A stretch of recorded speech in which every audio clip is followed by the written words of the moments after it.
Hello, నేను మీ CS రావు. తెలంగాణ ముఖ్యమంత్రి రేవంత్ రెడ్డి ఢిల్లీ వెళ్ళారు. At the same time Tamilisai Telangana governor కూడా ఢిల్లీ చేరుకుంటున్నారు.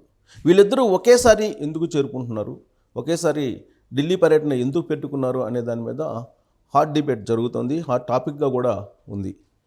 సో ముఖ్యమంత్రి రేవంత్ రెడ్డి పదవి బాధ్యతలు స్వీకరించిన తర్వాత తెలంగాణలో ఆయన కట్టసీగా ప్రధానమంత్రి నరేంద్ర మోడీని కలిసేందుకు వెళ్తూ ఉన్నారు. అఫీషియల్గా మనకు అందుతున్నటువంటి సమాచారం ప్రకారం ఆయన ఐటీ సెక్టర్ గురించి కొన్ని ప్రతిపాదనలు పెట్టడానికి, అలాగే విభజన చట్టంలో ఉండేటువంటి కొన్ని అంశాల గురించి మాట్లాడటానికి వెళ్తున్నాను అంటూ అఫీషియల్గా చెప్తూ ఉన్నారు. దీంతోపాటు పెండింగ్ నిధులు ఏవైతే ఉన్నాయో, ఇప్పటివరకు కేంద్ర ప్రభుత్వం నుంచి రావాల్సినటువంటి నిధులు ఏవైతే ఉన్నాయో వాటిని అడిగి తీసుకొచ్చుకునేటువంటి ప్రయత్నం చేయడంలో భాగంగా వెళ్తున్నానని చెప్తున్నారు. సాధారణంగా ఫెడరల్ సిస్టంలో కేంద్ర ప్రభుత్వానికి రాష్ట్ర ప్రభుత్వానికి సయోధ్య ఉండాలి, అలాగే ఇచ్చిపుచ్చుకునేటువంటి ధోరణి కూడా ఉండాలి. అప్పుడే రాష్ట్ర ప్రభుత్వం కానీ కేంద్ర ప్రభుత్వం కానీ సయోధ్యగా వెళ్ళేటువంటి అవకాశం ఉంది. అయితే ఇప్పుడు పిసిసి అధ్యక్షుడిగా రేవంత్ రెడ్డి ఉన్నారు, అట్ ద సేమ్ టైం ముఖ్యమంత్రిగా కూడా ఉన్నారు. ఆయన నేపథ్యం చూస్తే కనుక మనం ఆర్ఎస్ఎస్ బ్యాక్గ్రౌండు, ఆ తర్వాత ఏబీపీ బ్యాక్గ్రౌండు ఉంది. ఆ తర్వాత సుదీర్ఘకాలం పాటు తెలుగుదేశం పార్టీలో ప్రయాణం చేశారు. ఇదే ప్రత్యర్థులు ఆయన గురించి చెప్పేటువంటి మాట రాజకీయ కోణం నుంచి కనుక తీసుకుంటే. సో ఆర్ఎస్ఎస్ భావజాలము ఏబీపీలో అంటే బీజేపీ అనుబంధ సంఘంగా ఉండేటువంటి ఏబీపీలో పనిచేశారని అంటే డెఫినెట్గా ప్రధానమంత్రి నరేంద్ర మోడీ లైక్ చేసేటువంటి అవకాశం ఉంది అనేది కూడా వినిపిస్తుంది.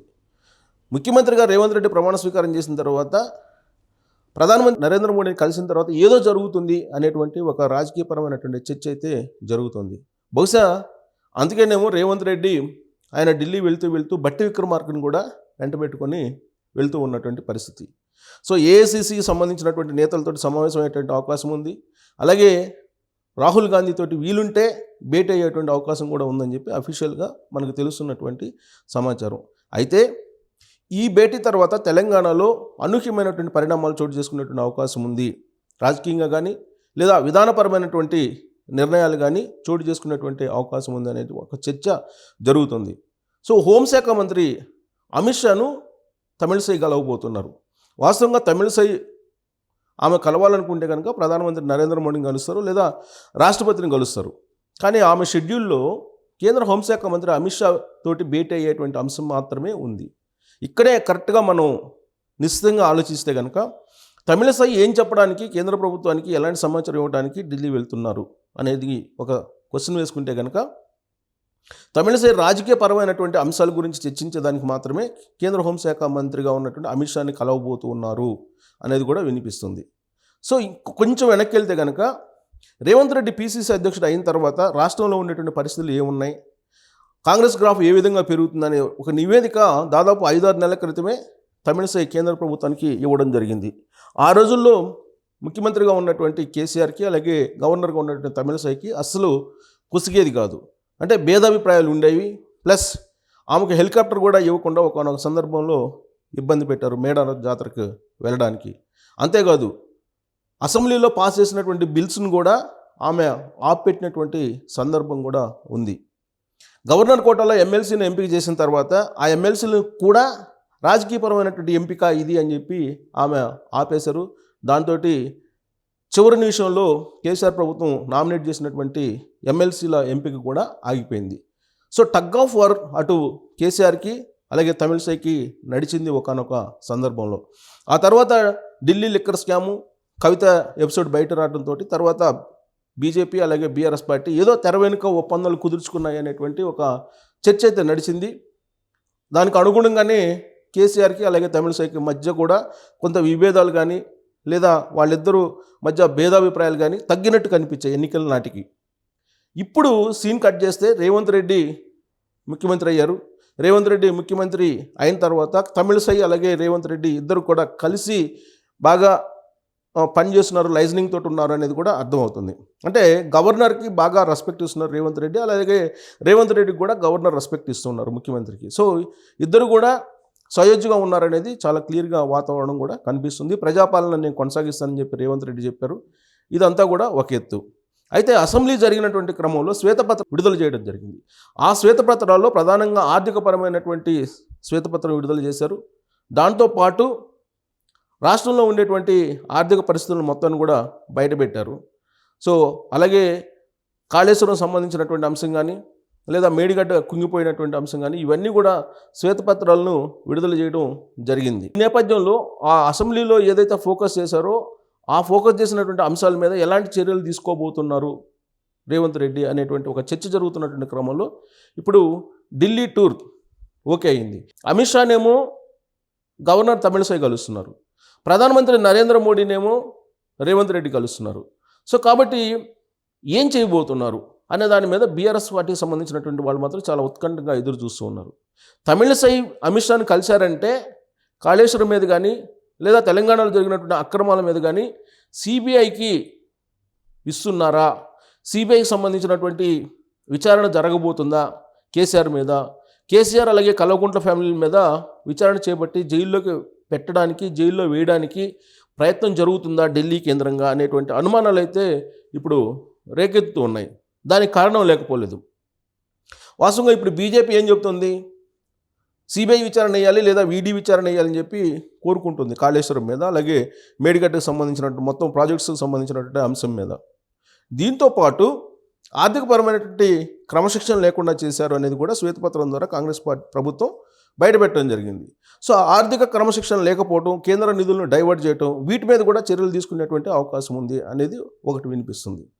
సో కేంద్ర హోంమంత్రి అమిత్ షా జోక్యం ఉంది, ఇంకొక వైపు నరేంద్ర మోడీని రేవంత్ రెడ్డి కలుస్తున్నారంటే బహుశా రాజకీయపరమైన అంశాలు ఖచ్చితంగా చర్చకు వచ్చేటువంటి అవకాశం ఉంది. ఎందుకంటే ముఖ్యమంత్రి హోదాలో కొన్ని ప్రతిపాదనలు తీసుకెళ్ళినప్పటికీ కూడా అవి ఆన్ పేపర్ సంతకంతో ఇస్తారు. ఆ తర్వాత నరేంద్ర మోడీ వాటిని తీసుకొని అక్కడ పిఎం ఆఫీస్కి పంపిస్తారు. అవన్నీ చట్ట ప్రకారం లేదంటే రాజ్యాంగం ప్రకారం, ఫెడరల్ సిస్టమ్ ప్రకారం నడిచిపోయేటువంటి ప్రక్రియ. కానీ ముఖాముఖి కలిసినప్పుడు మాత్రం వాళ్ళిద్దరి మధ్య ఎలాంటి చర్చ వచ్చేటువంటి అవకాశం ఉంది అనే దాని మీద మనం కనుక కొంచెం ఆలోచిస్తే కనుక నిశ్చితంగా రాజకీయపరమైనటువంటి అంశాలు ఖచ్చితంగా తెర మీదకు వచ్చేటువంటి అవకాశం ఉంది. పైగా సమీప భవిష్యత్తులోనే లోక్సభకు సంబంధించినటువంటి ఎన్నికలు ఉన్నాయి. ఈ ఎన్నికల క్రమంలో బీఆర్ఎస్ పార్టీ అనేది అసలు ఉండాలా ఉండకూడదా అనేది ఒక డిసైడ్ అనేది అక్కడ పునాది పడుతుంది అనేది అందరూ కూడా కొంచెం భావిస్తున్నటువంటి పరిస్థితి. ఎందుకనంటే కాంగ్రెస్ పార్టీ బలంగా ఉంది, అధికారంలో ఉంది. బీజేపీ గత ఎన్నికల కంటే ఈసారి బలపడింది. కనీసం 10 లోక్సభ స్థానాలు కైవసం చేసుకోవాలనేది బీజేపీ యొక్క target. At the same time Congress party target కూడా 10 నుంచి 12 స్థానాలు కైవసం చేసుకోవాలి అనేది కాంగ్రెస్ పార్టీ టార్గెట్గా ఉంది. ప్రాంతీయ పార్టీలు అభివృద్ధి నిరోధకులు, జాతీయవాదానికి వాళ్ళు గొడ్డలు పెట్టు అనేది బీజేపీ యొక్క అభిప్రాయం. అందుకే ప్రాంతీయ పార్టీని ఆయా రాష్ట్రాల్లో మినిమైజ్ చేసుకుంటూ క్లోజ్ చేసుకుంటూ వస్తుంది. ఇప్పుడు తెలంగాణకు వచ్చేటప్పటికి తెలంగాణలో అసలు బీఆర్ఎస్ పార్టీ ఉండాలా లేదా అనేది బీజేపీ వేసేటువంటి అడుగులను బట్టి ఆధారపడి ఉండే అవకాశం ఉంది అనేది చాలా బలంగా చాలా రోజులకు కూడా వినిపిస్తుంది. సో బీఆర్ఎస్ పార్టీ క్లోజ్ కావాలంటే రెండు మార్గాలు. ఒకటి, కల్వకుంట్ల ఫ్యామిలీని అరెస్ట్ చేయటం, వాళ్ళు 10 ఏళ్ల పాటు చేసినటువంటి అక్రమాలను బయటికి తీయటం. అనేకమైనటువంటి కంప్లైంట్స్ పీసీసీ అధ్యక్షుని హోదాలో గతంలోనే రేవంత్ రెడ్డి సిబిఐకి కంప్లైంట్ చేయడం జరిగింది. ఆ సిబిఐ కంప్లైంట్ని బేస్ చేసుకొని ఇప్పుడు సిబిఐ ఎంటర్ అయ్యే అవకాశం ఉందా తెలంగాణలో అని అంటే, గవర్నర్ కూడా అమిత్ షాని కలిశారు కాబట్టి ఖచ్చితంగా సిబిఐ రంగంలో దిగేటువంటి అవకాశం ఉంది. ఎందుకంటే రాష్ట్ర ప్రభుత్వం అనుమతి లేకుండా సిబిఐ ఎంటర్ కావడానికి అవకాశం లేకుండా కేసీఆర్ గతంలో చేశారు. అందుకే ఇప్పుడు రాష్ట్ర ప్రభుత్వం యొక్క అనుమతి తీసుకొనే సిబిఐ ఎంటర్ అయ్యేటువంటి అవకాశం ఉంది. కాళేశ్వరం ప్రాజెక్టు మీద ఎంక్వైరీ చేస్తే కనుక 12,000 కోట్ల రూపాయల జీఎస్టీ కూడా కట్టలేదు కాబట్టి సంబంధిత కాంట్రాక్టరు డెఫినెట్గా దాని మీద విచారణ జరిపిస్తే కల్వకుంట్ల ఫ్యామిలీ మొత్తం జైలుకు పాలయ్యేటువంటి అవకాశం ఉంది. రాజకీయంగా అసలు ఆ పార్టీ క్లోజ్ అయ్యేటువంటి అవకాశం ఉంది అనేది బీజేపీ యొక్క అభిప్రాయంగా కూడా ఉందని చెప్పి చర్చ జరుగుతుంది. At the same time Congress party కూడా బీఆర్ఎస్ పార్టీ ఉన్నంతకాలం కాంగ్రెస్ పార్టీ మరింత బలపడే అవకాశం లేదు. ఇప్పుడు అధికారంలో ఉన్నప్పటికి కూడా కేవలం 6 మంది ఎమ్మెల్యేలే ఎక్కువగా ఉన్నారు మ్యాజిక్ ఫిగర్కి. ఎప్పుడైనా గవర్నమెంట్ పడిపోయే అవకాశం ఉందని చెప్పి బీఆర్ఎస్ పార్టీకి సంబంధించినటువంటి నేతలు అంటూ ఉన్నటువంటి పరిస్థితి. సో ఈ క్రమంలో బీఆర్ఎస్ పార్టీని అసలు అడ్డు తొలగించుకొని అటు కాంగ్రెస్ ఇటు బీజేపీ రెండు మాత్రమే ఉండేటట్టు ప్లాన్ చేస్తున్నారు. ఆ ప్లాన్లో భాగంగానే ఇప్పుడు నరేంద్ర మోడీ ఒక బీజం వేసేటువంటి అవకాశం ఉంది రేవంత్ రెడ్డి ఢిల్లీ టూర్లో అనేది ఒకటి వినిపిస్తుంది. ఇప్పుడు తమిళసై కూడా వెళ్ళారు కాబట్టి తమిళసై ఆమె వాస్తవంగా రాజకీయాల్లోకి వెళ్ళాలి మళ్ళీ అనేటువంటి ఒక ఆలోచన చేస్తున్నట్టు కూడా మనకు వస్తున్నటువంటి న్యూస్ రాజ్భవన్ నుంచి. రాబోయేటువంటి లోక్సభ ఎన్నికల్లో ఆమె మళ్ళీ చెన్నై నార్త్ నుంచో లేదా తుత్తిగూడి నుంచో పోటీ చేసేటువంటి అవకాశం ఉంది అని చెప్పి అంటున్నారు. ఎందుకంటే గతంలో 2 చోట్ల కూడా పోటీ చేసి ఓడిపోయారు ఆమె. ఇప్పుడు గవర్నర్గా తెలంగాణకు ఉన్నారు. గవర్నర్ పదవికి రాజీనామా చేసి ప్రత్యక్ష ఎన్నికల్లో పాల్గొనాలి అనేటువంటి ఒక ఆలోచన కూడా చేస్తున్నారు అని కూడా వార్త వచ్చింది. ఈ క్రమంలో ప్రధానమంత్రి నరేంద్ర మోడీని ఆమె కలవాలి, కానీ ఆమె భేటీ అవుతుంది హోంమంత్రితోటి. కాబట్టి అటు రేవంత్ రెడ్డి ఇటు తమిళిసై ఇద్దరు ఢిల్లీలో ఉన్నటువంటి క్రమంలో ఖచ్చితంగా రాబోయేటువంటి రోజుల్లో కల్వకుంట్ల ఫ్యామిలీని జైలుకు పంపించేలా సిబిఐ ఎంక్వైరీకి మార్గం సుగమం అవుతుంది అనేటువంటి ఒక చర్చ అయితే ఢిల్లీ వర్గాల్లో నడుస్తున్నటువంటి క్రమంలో ఇక కల్వకుంట్ల ఫ్యామిలీకి ఇక్కట్లు తప్పవా, విచారణ ఎదుర్కోవాల్సి ఉందా, జైలుకి వెళ్ళేటువంటి పరిస్థితి వస్తుందా లోక్సభ ఎన్నికల లోపే, లేదంటే లోక్సభ ఎన్నికల తర్వాత ఆ పరిణామం చోటు చేసుకుందా అనేది మనం వేచి చూడాల్సి ఉంది. Thank you.